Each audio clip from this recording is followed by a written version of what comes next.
Welcome back to another episode of Oi Let's Talk. So happy to be here, and it's coming to the end of the year, and Kate and I This year has gone so fast. quick. It's been wild. We've done a lot. We've conquered a lot together this year. I'm proud of us. And something that we have been reflecting on, and I said this in the last episode, I know that it feels early to do New Year's resolutions, but it's not. If you want to build momentum in the new year, I just feel like you have to have some direction. And for us and our friendship, reflecting on how much we've done together the last 3 years is honestly amazing. And with the podcast as well, we've just been thinking about how the year's gone and the direction that we're wanting to go into. And we're really excited about the things we have planned for 2025, which we'll give you more information on very, very soon. But before then, we just wanted to say, you guys think you know us. Wait. Do you really? Dun, dun, dun. Dun, dun, dun. Today we decided that we're going to play a little bit of a game and ask each other some deep, rogue, and maybe a little bit emotional questions about not only our friendships, but who we are as individual people. We decided, if you guys don't know what this game is, if you've never seen it before, it's from Are We Really Strangers? And it's essentially a card game with conversation starters, where you can get to know people, you get to dive a little bit deeper into the way that they think, and also on the other side, you get to learn more about the other person and yourself. This is the friendship edition. I'm really excited. And also something that we've spoken about recently is the fact that unless you're one-on-one with us, you don't really know how rogue we are, how we tick to the same level that we probably post on social media. Like we are the same on social media, but we don't really dig this deep. Yeah. And I think it will be one, entertaining. Two, we'll get you guys to have a better understanding of what we're actually about. And I think it will be really good. Yeah, I agree. I also think like we are very much, the best compliment that we both get all of the time, and I'm not tooting our own horns, but I kind of am, so let me have my moment, is that when people see us in real life, we are the exact same as what we are on social media. When you guys consume the podcast, the way that we are, our mannerisms, everything is the same. Yeah. However, I have found myself, and I'm not sure if you're the same, Gem, but I found myself over the last 12 months really being a lot more reserved in what I share across social media, probably because I've had a little bit of hate, right? A little bit of hate from a couple of men. Great. The men. So I have decided over the last couple of months, I've been unintentionally feeling myself pulling back from sharing too much about my personality and too much about my life, I would say. But I'm ready in 2025 to really send that and get rid of it, because it's like, if you're here listening to this podcast, you like one of us. Hopefully both of us. Yep. And if you don't, you secretly do. And You you're do. telling yourself you don't, but you're still here listening, so you do. So yeah, we've just decided that this game would be really cool. And I'm also excited I feel like I know you fucking like the back of my hand, doll, but I'm excited to get to know you a little bit deeper. I think that the internet is probably not ready. I'm excited. All right, do you want to go first or me? You go first. Okay. What about me is the most intimidating, if any? I do not find you intimidating because I have seen your softer side, and I know that you're so soft and loving. But I think that maybe before getting to know you, what would have been intimidating would have been not knowing that you had that side. So if you see someone's facade on social media, we've got the boss bitch energy, we have the directness, we have the black and whiteness, right, about the way that you operate. And I think that can be intimidating, say messaging you initially, like who's to say you're actually wanting to have a new friendship, and that can be intimidating, even though that's not a bad thing. So I do not find you intimidating at all because I know that soft side. But I mean, maybe if we had a differing opinion, would be just butting heads because neither of us are going to give up. But that's not intimidating to me. Yeah. What about you to me? I don't find you intimidating at all. But before I met you, I wouldn't say I found you intimidating. I would just say my perception of you was that you were well educated in the industry. I thought you were also well connected in the industry. Like I thought that you had quite a lot of like other like gym friends and stuff like that. And I didn't at the time. Yeah. So I was like, oh, like she has like lots of friends in the industry and I don't. Like, why would she want to hang out Little with me? do you know, I have 3 friends. Yeah. And now I am one of the 3. But yeah, I wouldn't say that I was intimidated by you, but my perception of you was that you were very well educated, you were well networked in the industry, and you're very pretty. Oh, yeah. Thank you. Which is not a bad thing, but I find for a lot of people that intimidation just by being good looking can be a thing for people. thank you for the compliment. Yeah. That's actually interesting for our viewers because if you're looking at someone's account, you may have this preconceived view of them being a certain way. Like I thought that Kate was intimidating and maybe that would have been a thing stopping me from becoming friends with her and vice versa, right? Because who wants to get rejected? But I think the takeaway from that is the fact that it's probably not the way we're perceiving. Like we're going to think that it's worse than what it is or as a negative, but it's just maybe the way we are viewing it, but people have multiple angles to them as well. Yeah, totally. And I always think like we always say this, but like if you're wanting to make new friends, put yourself out there. Yeah. Like what's the worst that you can happen that you guys become best friends, you travel the world together and then you create a podcast? Hard life, isn't it? Like you could really go places with somebody else if you're willing to get uncomfortable. Or you leave me on scene and I cry for 7 days. Or that. Or that. Or I think, oh, she has too many friends, she doesn't need me. Ha ha ha. Ha ha ha. These are all the stories we tell. That's actually something that the listeners probably don't know is we have very small selective circles of friends. Yeah. Circle, I should say, of friend. Yeah. Friend. Of friend. Of friend, friends. singular. I would say that I used to be a very social butterfly, as in I would be like a floater in high school. I had multiple different groups. I was kind of friends with everybody. But as I've kind of grown older, I've really just solidified that circle. It's quite small. I have probably 4 really, really close friends that I speak to nearly every single day. And that's about it. I feel the same way. I love it. And with high school, I actually hated high school and I hated primary school. Like so bad that I counted down until it was done. In primary school, I changed the clocks in my house to be late to school every day for like the whole year of year 6 or whatever. What's the last year of? Grade 6. Yeah, grade six. And I dreaded it because I got bullied. And then in high school, I just never felt like I belonged. But then I still had my core friends like Morgan, my dead partner, my best mate for 15 years and a few others. And I've always gravitated towards like the really, really close, deep friendships or nothing because I just don't see The point. And this might just be my perception, but I do find that with a lot of really large friendship groups, the thing that gives me the ick is if I feel like they start talking about each other to you, like say someone says something about this person and then the other person, and then in my head, I'm just like, you're all just talking about each other and I don't want anything to do with that. And that's not every large friendship group, but I've just seen it happen so often that I would rather just not have that and have the people that I know that in every single room that I'm not in, I know that they're talking good things about me and I'm confident about that. Yeah. I hated school as well, but I didn't hate it because like of any particular reason other than I just hated the system. Yeah. I just was like, I was just defiant. Like I just hated it. I hated being told what to do. It's probably why I work for myself and will never work for anyone ever again. And moving on, second question. Second question. What makes our friendship work? Communication. We're massive communicators. Yeah. Yeah. We speak all the time. We are very open about how we feel. If we perceive something as, you know, how did you think that felt, blah, blah, blah. We always talk about it. Yeah. Massive communicators. And the thing that I love about you is you don't shy away from an awkward conversation.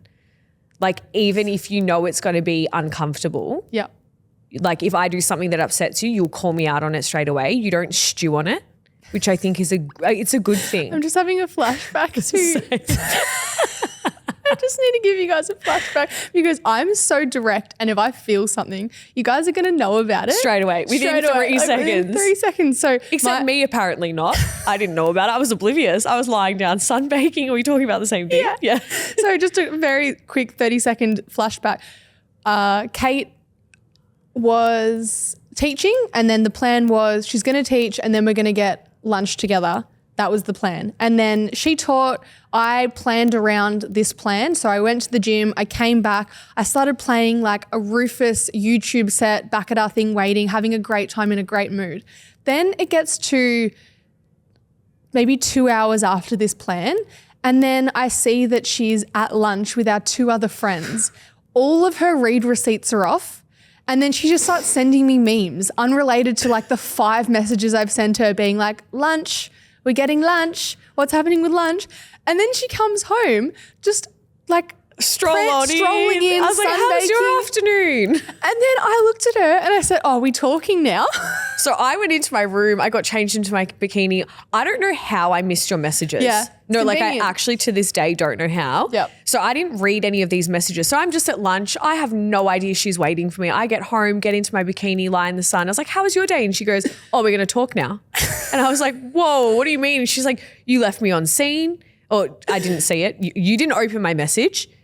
You didn't tell me to come for lunch. What the fuck was that all about? And I was like, oh my God. And I was like, no, full responsibility for that because that's so dog. Like if that happened to me, I'd be so cut too. But the thing is, you and I will not just simmer on something and then resent each other. No. One of us is going to tell the other person and then we move through it. And I think that is actually so healthy. Yeah. Yeah. If there is any lesson that you take away from this conversation today, guys, is if you have an issue, you feel some type of way with your partner, somebody at work, a close friend of yours, your best friend, do not dwell on it because that forms resentment and resentment leads to the relationship dissolving. 100%. Right? And I know for me that used to be one of my biggest downfalls. That was the work that I needed to do was I would just hold on to it because I didn't want to cause a scene. I didn't want to cause conflict. I didn't want to like upset the other person. But then I build this level of resentment to the point where I just never want to speak to them again. And that's not healthy. So I go into all of my friendships now with the mindset of communication is key. If something's upsetting me as my best friend, I know that you're going to listen to me and not make me feel shit about it and say sorry or we'll come to some sort of resolution and move on. The other thing I think that I have really thought hard about with conflict and working through things is coming, like say there's an issue. Like say, for example, I perceive something that you've done and I'm like, oh, like why has she done that like that? I think if you come to an issue and you're like, this is how I feel, like why have you done that? Versus just like coming at it from an aggressive point of view that they're trying to do something wrong. No. Like if you go loaded, assuming the worst, I think probably going to blow up. Exactly. I think you need to go into conflict trying to understand and again, like guards down, we're trying to figure out the issue together, not we are the issue. Fighting each other. I also think like a funny thing about me and Gemma is we bicker like sisters. Yeah. Like we have a very sister-like friendship. Yeah. Where like we had an argument over text message once. I can't remember what it was about. It was Sorry, so my trivial. core memory is if you're busy, I'm busy. I'm busy. All right. And then I was like, all right, well, if you're busy, I'll see you at the hairdresser tomorrow then. Because we had an appointment at the same time. And then we FaceTimed each other and we like got over the conversation. But like we bicker. So that conversation I read out to Ahmad and he starts laughing. He's like, you guys are like sisters. Well. Yeah. He's like, you're like bickering like sisters. Get over it. It's funny. Like we have like bickering conversations, but I wouldn't even say arguments. Like it's more like we have a little bicker and then we get over it and we're totally fine. No, it's just but the best thing is the fact that we head on, talk about stuff. We probably laugh about it after. Yeah. But we still feel things, but then we're like, move on. Yeah, like you still piss me off sometimes and I still equally piss you off. We're fucking humans, but we don't let that become a big issue in our friendship. And I also think we value our friendship so highly that nothing is important enough or an issue enough to allow that to escalate. Like whenever we like say do something silly or whatever, like the whole point is how do we solve this because we love each other? Not like how do I fight her till the death. You know what I mean? Because as soon as you start thinking that way and you actually tarnish your friendship because you either don't view it that highly that you either let it go or you don't communicate it, or you come in too heated and you say things that are what's the word? Like something you can't take it back. Yeah, exactly. Yeah. Did you ask me one just then or did I? That was the question to me. Yeah, go for it. Okay. What was your first impression of me and what surprised you after getting to know me? First impression. So a bit of a rundown on that first date is we went to a gym I've never been to before and we trained together. And the first impression was that, because I've never met you, so you were very open, like straight away. We spoke about everything, like no wall was up. You were speaking about like where you're at your business, what you're wanting to do. We spoke about like pretty much everything. We spoke until the cafe started closing around us. Yeah, they're like mopping around They were our feet. around us like, you guys need to go. So I think just like your level of openness, because I think that that's a double-edged sword. I feel like if you're really open, you're open to like, maybe what if I was a shit person? You know what I mean? If you're open all the time, you're open up to both of those things. So sometimes people can be more guarded than what you were. And then what surprised me, was it surprised? What was your first impression and what surprised you after getting to know me? Surprised me. I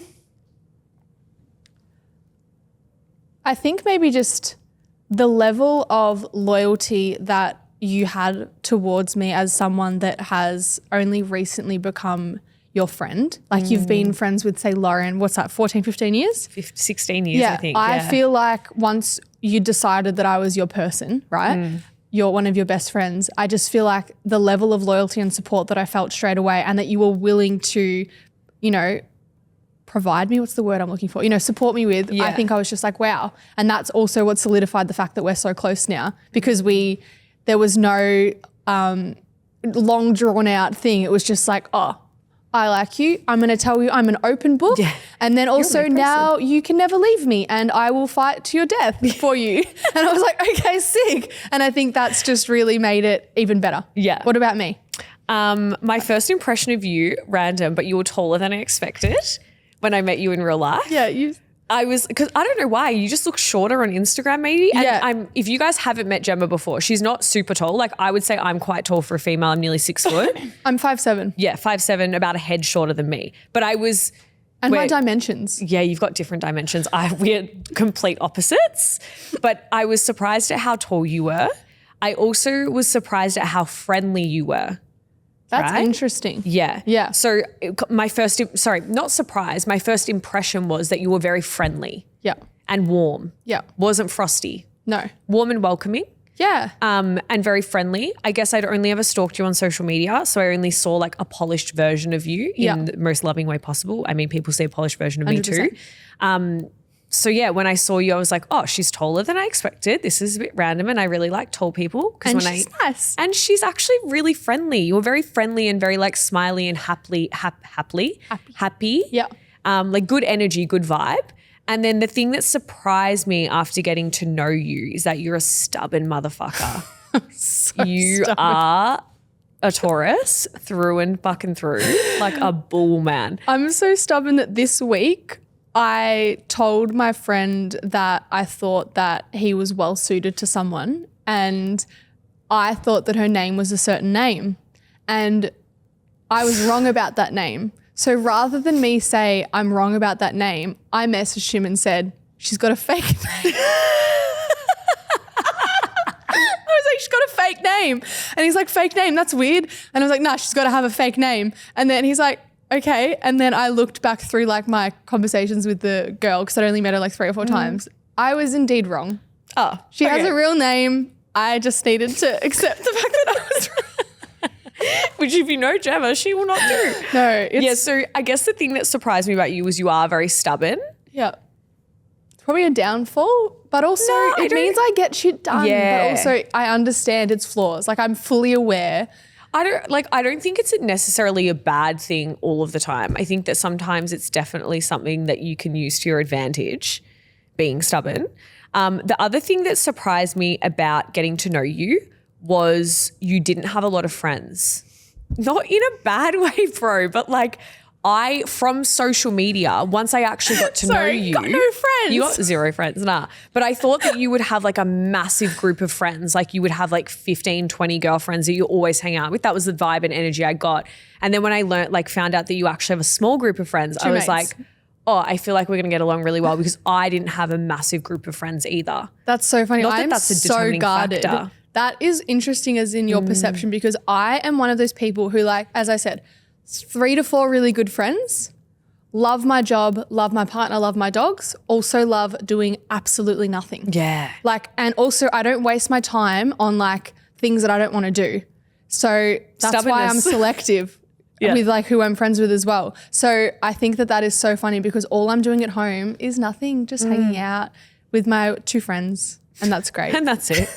But yeah, that was, so first impressions, surprise you, stubborn motherfucker if you guys wanted to know. Is it me or you? You. All right.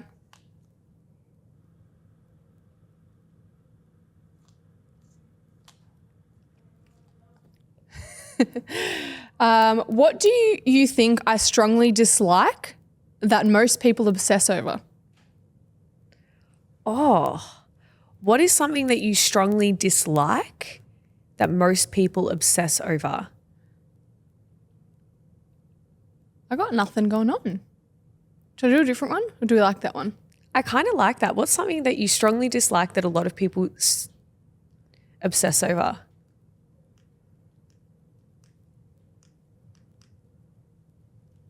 I don't know. I got nothing. That's hard. I don't know. I'll go another one. What's something you strongly dislike? Meat? We're not bringing that back What do into you it. actually strongly dislike though? Honestly, not much. Like as in That other people obsess over? obsess over. Maybe like Like golf? celebrity. Like as in like if someone really likes someone just because everyone likes them, I would just be like, Don't care. don't really care. Yeah. Oh, I would say mine would be TV shows. Yeah. Like I just never watch TV. I don't even think I had an antenna for 2 years. Yeah. And like I barely watch Netflix unless I'm with Amand. I mean, Yeah. I'm with him every day. But like, I mean, yeah, people upset. Oh, actually, I think we both agree with that. Like, you know how like Love Island will come out or couldn't The care less. Bachelor or whatever. yeah. Maths. It just goes over my head. Like I'll see little snippets on Instagram or whatever. And like, I actually think it's good for people to be able to unwind and just watch like Same, nothing. I agree, But yeah. I also just don't care. Yeah. Like I don't get caught up in it. I used to love maths when I was living at home. Like Yeah. me and my mum used to watch it. I used to love it. But yeah, I just have never been like a big TV girl. Like you'll find me listening to a podcast, audiobook, or reading a book over Netflix, lying on the couch, watching TV.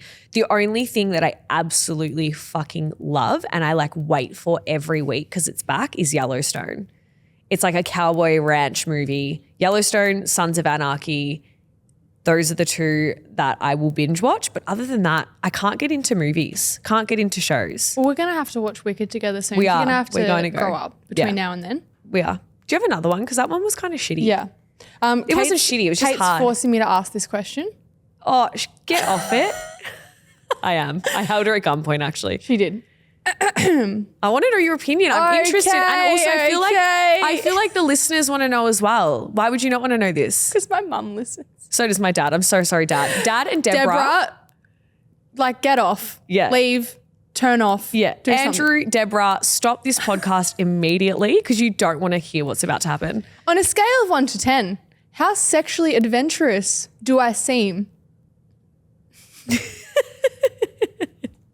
So 1 being not adventurous, 10 1 being missionary adventurous. till I die. Yeah, okay. And 10 being, I'm assuming some sort of undercover BDSM. room in my with paddles. room. Yeah, tell me. I actually reckon that you're probably on about a 7 or an 8. Nice. I don't think you're that adventurous where you'd have a red room like a sex swing. Like we're not going that deep. But I definitely think you're like frisky and fun. I love that. Yeah. You don't give me vanilla, boring vibes. No. I mean, You're not missionary till you die. absolutely not. So awkward. No, one thing about like sexuality, I think that 1, it's really good to be in touch with your sexuality. Absolutely. 2, with your partner, I think that it's so much more adventurous because like that's your person and you feel so close. Yeah. And That's it's why the comfortability aspect as well. and I think that that is hot, right? So that is something that, yeah, it's got pretty good. It ain't bad. What about me? I reckon you're a little little kinky bitch. Yeah, I reckon you're a 9. I don't know why. I'm just imagining not dominating. Chains, whips, handcuffs. I just feel like you're saucy because as a human being, you're saucy, which is great. Fun, adventurous. I know that you were reading those sexy books for a while. I do have a core memory of Kate reading. You guys know what books. You guys know what books. Book Talk, those books. Kate was reading those books on the way to a Bali trip, maybe 4 Bali trips ago. And then I think that really sparked something in you. Yeah. Yeah. I wouldn't say I'm super like, I'm not chains, whips, swings and shit like that. That's where I draw the line. If you were into that, fucking go for it. Not for me though. But I would say that I'm more adventurous. Yeah. Yeah. So I think your reading's correct. Great. 9 and a 7. Not bad. Not bad. Not bad. Not bad. I also like that I give off that energy. Great. I mean, I think when you're confident and like you feel confident within yourself, I think this is why I always talk about the gym being more than absolutely. the gym. Yeah. And I know this is going to be a weird segue, but if you like train your body and you feel fit and you feel in touch with your body and you feel confident as a result, how is that not going to transfer over to the bedroom, to the boardroom, or whatever it is? Like, how can it not? It does. And I think that that's something that is fucking awesome. Yeah. Yeah. I think when you can start moving your body and not treating it as a way to just lose weight or just focus on the aesthetic side of it, you will reap the awards of the aesthetic side of it anyways. Yeah. I don't use training like, fuck yeah, I want to look hot all the time. Duh, I'm the youngest I'm ever going to be and the hottest I'm ever going to be in this moment in time, right? So of course I want to be working on my fitness. However, I also think it's really important that like you're not just going to the gym to look better. I do it for my mind. Yeah. Because when I know that my mind's solid, I feel confident, I feel happy, I feel sexy, I feel empowered going in to be able to have that time in the day for myself. Yeah. Of course that bleeds out into the fucking bedroom. Yeah. Into your life. Yeah. But I love that reading. Beautiful. Beautiful. Thanks for letting me hold you at gunpoint and make you say that. What have you got? Okay, this one's kind of like really nice. I think this is nice.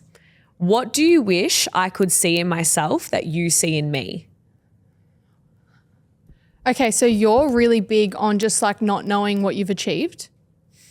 So you're doing so well and you have made a massive impact, and there's hundreds of people that would say that you've changed their life in business, in fitness or whatever, but I don't think you realize the impact that you have made or the things that you've done. Like you started in lockdown having rent over your head, not knowing what you're going to do, and you've completely flipped that and made over $500,000 last financial year, right? Like that's not a small feat. That's not normal, right? That's like the 1%. Yeah. And I think maybe because when you're around other people that are successful or you have tunnel vision towards the goal, the next goal, it's kind of like you, in that moment, I think that you need to realize, take a moment to celebrate the things that you're doing as they're happening while you're striving towards the next thing. So that's it. You're right. Absolutely. Spot on. Yeah. Spot on. What do you wish I could see in myself that you see in me? I would say for you,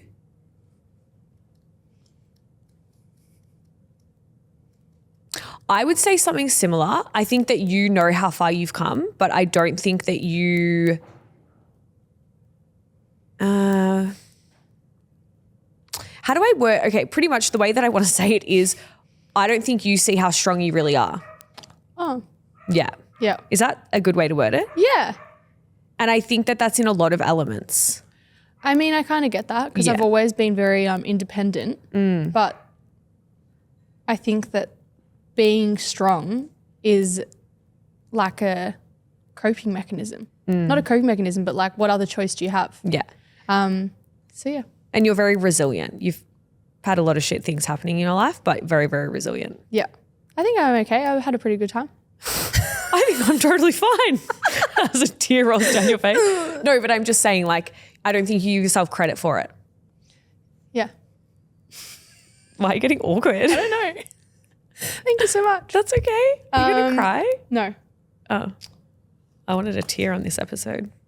We could get there. I have. Oh. How has our friendship changed you for the better? Oh, everything. Like literally everything. I think probably the biggest thing that stands out is you have taught me to be a better communicator because you're a really good communicator in everything that you do, whether it's with your clients, with us in our friendship, whether it's with Ben, like you're a very, very good communicator. So you've taught me to be a better communicator. As much as I hate to say it, you've taught me a little bit more patience Oh, have you learned? Yeah, a little bit more patience. I mean, it's always going to be my work because I'm very, very impatient as a person, but you've taught me how to be a lot more patient. And you've also taught me what real friendship is like. That's a big one. Yeah. I've had, I wouldn't say that I've had a lot of really shitty friends in my life. Like, I've had a lot of core friends that I've had for 15, 16 years. But I would say that you are just like the most genuine. I feel that you just love me like a sister. Like, we just have a deep level of friendship, and you've taught me that like those people do exist, which is really nice. Everyone deserves a Gemma, but not my Gemma. Find your own. Back the fuck off mine. That's so nice. Yeah. How has our friendship changed you for the better? For me, I've actually had comments from other close friends saying that I have come out of my shell a bit. As in, like, I'm just more comfortable with myself. And I think that when you have really good support networks around you, and especially the niche about our friendship is we do the same thing. Yeah. So we have a deep understanding of like what we do every day, what that comes with, all of that. And I think that having that has also just allowed me to be more comfortable in myself as a result, and also just harnessing what makes me me, as in like I just feel more comfortable with that. And also just having someone that I know is so supportive makes me feel more comfortable in general, but also just like in the online space because we just have each other's back. Yeah. And one thing that I really love about our friendship is I've never, ever once felt like there is any competition between us. No. And we need to obviously preface, we do the same work. No. We work with a lot of the same clients. A lot of people cross over in our world, but I've never had one moment being like, oh my God, I can't believe that person's working with Gemma now, or this is a competition. Not once. No, I've never thought that either because I just don't care. No. Like, as in, I care about having a business, but like I don't care about who my clients, what happens. No. Like, if someone comes into my world, awesome, you're supposed to be here. If not, cool. Kate's also going to get you a great result. Like, I don't care. And I think that as soon as you have a friendship where people are worried about that, there's something icky happening that I would the competitive steer part. away from. And as soon as, not a fan of that. No. Yeah, so nice. I think you just changed my whole life, to put it very simply. Well, for the better. Yeah. And never leave me. No, ever. Please. Never. What limiting belief do you think is holding me back the most? Recently, the limiting belief might have been the opinion of men. So Kate, just a bit of a background, obviously super successful, has like a large female following, is in a really influential space doing what she does. But a few people that have spoken negatively about her or made content have been men. And I think that the first people to typically undermine her success has been comments from men, being like, you know, for example, if you're really successful, maybe they think that it's a hobby, or maybe they think that someone else has done it for you, or whatever it is. It gets undermined somehow. And I think that the limiting belief may have been because you've had that influence from all of these people, that maybe some of that actually seeps into how you view your influence to men.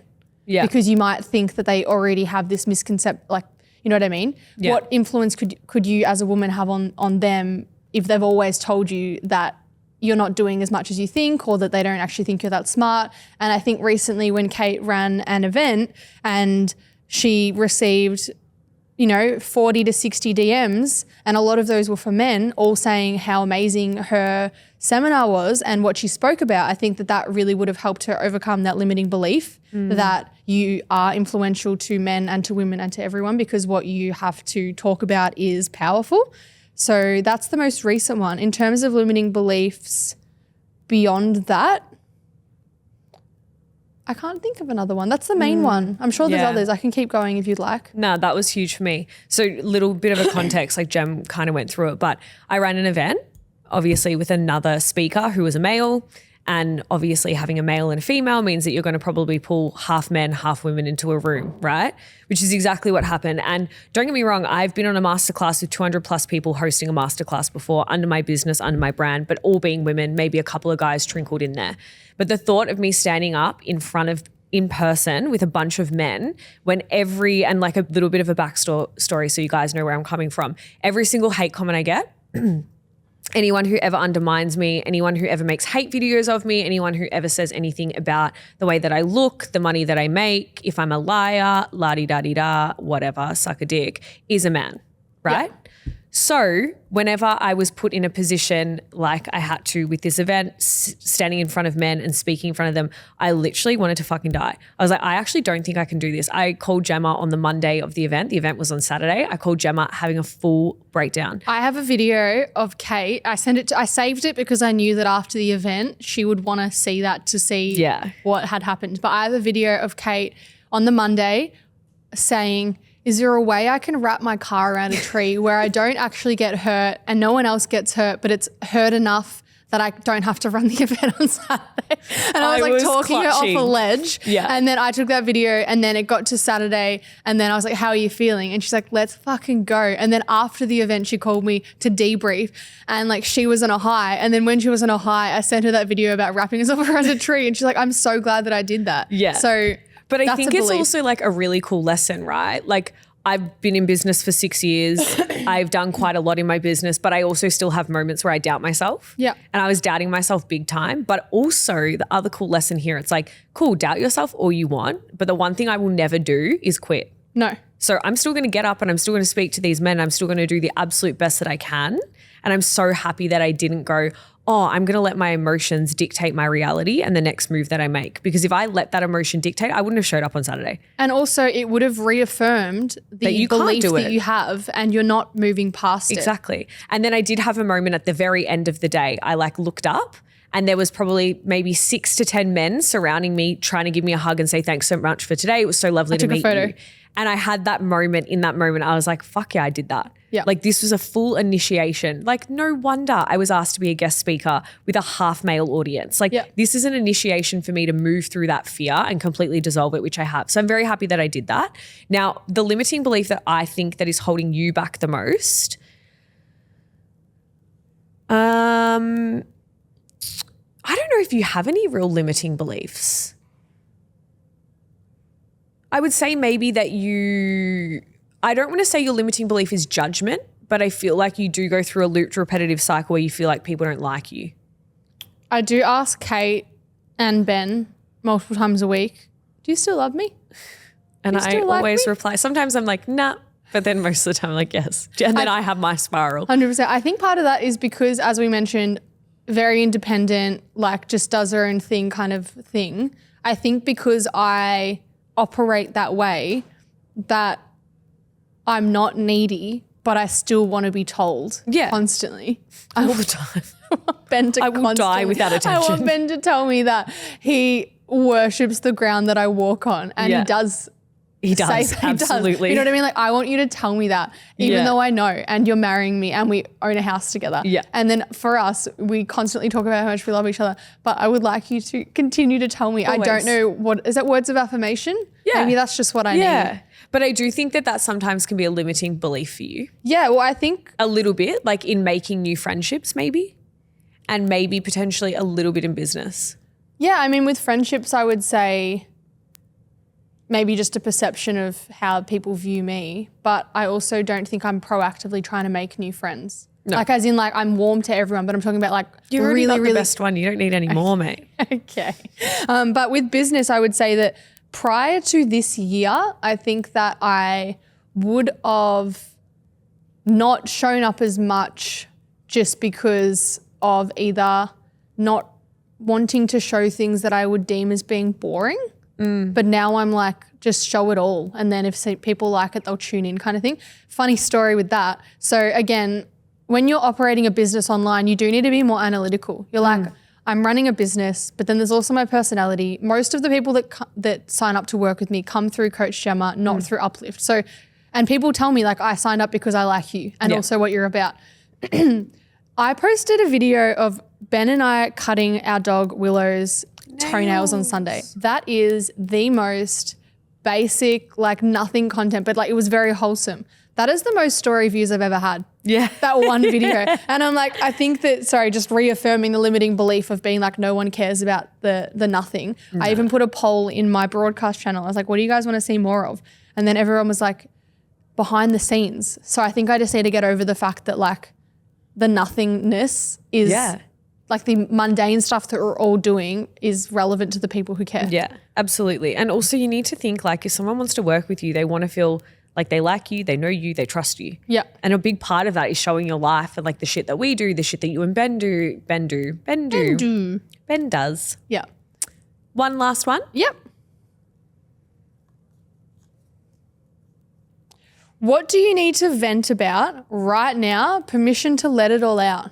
Oh. What do I need to vent about right now? I don't know. Probably the fact that I got barred off a fucking airplane and I didn't get to go to my best friend's wedding. It's pretty. That would be a thing, but we've already spoken about that in an episode already. And like, do I need to keep rehashing the same shit story to wallow in my own self-pity? Absolutely sounds like not. you do. What would I want to vent about right now? Oh, probably the fact that I'm just so busy between now and the end of the year. And I like, you know how like the end of the year you have this like push-pull between you should be winding down and like relaxing, but then owning your own business. You're like, no, you got to ramp this shit up because you're going to fucking take a 2-week break. Yeah. I'm probably just like, I'm scatterbrained at the moment. I've got so much going on, so many moving parts, lots of things happen, lots of things planned for next year. And I just like can't wait to get on my 2-week holiday where I just clock out of life and lie in the sun on a beach. I love that for you. Yeah. What do I need to vent about? I have 2 things. One of them is a business thought process that I wanted to quickly talk about. And then the other is something sad. So the first one is in business, I feel like we always talk about, like people in general talk about wanting to achieve balance and have boundaries and all of that stuff. And I speak about that as well. But the analogy that I always come back to is that it's a pendulum and sometimes you'll go through periods of not being as balanced. And when I want to vent, where I want to vent is if you are starting a business in the online coaching space, which is most of the people that are going to be listening to this, you're not going to have that balance. When you're growing something, it doesn't exist. When you're growing something, you need to grind. And at the moment, I'm in a phase where I have really big goals and I'm replying to emails and DMs later at night than I'd like to be in a perfect world. But I don't care because it's supporting my overall goal and mission. And I think that if you start a business and you're conservative with the amount of effort, time, and push that you're willing to go, it's only going to get you so far. So that would feel frustrating if that's what you're doing. You're like, what am I doing wrong? I thought all of these people are sitting on a laptop by the pool and right? Yeah. And I think that that's not the reality. And there are times to push and then you bring it back to center and then there are times to chill and it goes from left to right and it's not going to just stay in this perfect equilibrium. Yeah. The second thing I want to vent about, and I spoke to you about— can I just quickly jump in? Because I just have one thing to add on that. Give it to me. You just unleashed the beast. Unlocked a little fucking vent. People are so soft. Yeah. Right? Like if you own a business, you need to have some sort of hard skin, thick skin, right? You cannot expect to waltz in, launch my coaching, 800 people knocking on your fucking door to work with you. That's not how it works. Yeah. And I think a lot of the people coming into the online space, or even if you've been in for 2-3 years, you're just soft, right? Yeah. Like if something bad happens, toughen the fuck up and get over it. You are going to meet so many roadblocks in your business over and over and over again. 10 years in, 15 years in, 20 years in, you're going to waste a lot of money. You're going to waste a lot of fucking time. And that's the reality of it. Yep. But I think if you're willing to build a business, you have to have a level of commitment that goes, I'm going to weather the storm, whether it fucking kills me or it doesn't. And you need to be relentless. Like relentless as in if there's something doesn't happen. Obsessed with growing. Yep. Otherwise, you are never going to make it. You will never make money. You will never get clients if you don't have that relentless obsession. And I know that's probably like fuck to say and like it hurts your ego. But the reality is there are some people who are going to be very successful and there's some people who isn't. And I can fucking tell. I can tell. Like I'll have a conversation with someone and I go, you are not going to get where you want to be. Not unless you change your mindset. Not unless you change your mindset and you work on the shit that matters, not the strategy, not the funnels, not the fucking offers. It doesn't mean anything unless you're willing to actually step the fuck out of your own way and work hard. Like, I don't know what it is. I was talking to my friend about this the other day. She's a high school teacher and she was saying she helps a lot of grad students who come in. She's like, they have no work ethic. They don't want to work hard. And if something bad goes, they go, I'll just quit and find another job. It's like you're going to have the same issue at the next job. That's not going to fix your problem. It's the same thing as growing a business. Yeah. It's like you can't come in expecting it to be easy. And also if you're a business coach being like, the ease of business, shut the fuck up politely. It's not easy. But that's why I'm bringing back to the balance thing. Like if you go in thinking that that's what it's about, not understanding that there's times where you have to really grind, and also rejection it's not going to be the end of the world. It just is redirection. If you can do that, then you can keep stepping forward. And if you don't take things so personally, like if someone inquires and then they leave me on red, I'm not going to cry about it or think that person hates me. No. It's okay. And I think that that's maybe not something I was necessarily able to do at the start, as in I'd be like, ooh, overthinking or whatever, but you just need to move on. Yeah. It's letting your emotions dictate your next move and making everything about yourself. Yeah. So business owners are really, really good. And the reason I get so heated about this is because I've been in every single position that I'm speaking about. Yeah. I was the girl that complained. I was the fucking liar who said, I'm so busy. I'm doing all these things. I was doing fucking nothing. Yeah. I'm the person that wanted the big business, but I would never do anything that was outside my comfort zone. Like I've been there. I've done it all, right? But I think the thing is, it's like if you let your emotions dictate your reality, you're never going to move. Because I have days that I don't want to show up. You have days you don't want to show up. We go through fucked up shit behind the scenes that you guys don't hear or see about, but we still show up every single day and do the work that's required of us. Yeah, it's also about like taking, what's the word? Ownership. Yeah, like, ownership, but I can't think of the word. Anyways, take ownership of your shit. You are 99.99% of the time the problem if your business is not where you want it to be. And on that note. Wait, I want the sad vent. Nah, Quick. it'll go too long. Nah. Oh. I think that was good. Can you give us a tiny synopsis? Just for the listeners. It's too sad. Oh. Yep. Tell me off air. Sorry guys, you missed out on that conversation. On that note, thank you so much for listening. we hope you guys loved this take on this episode, and also a little bit of a deeper dive into our friendship, how our brain ticks, and what we're about. So give us some feedback. We'd love to hear what you have to say. And of course, rate the episode 5 stars, and we will see you very soon. Bye. Bye.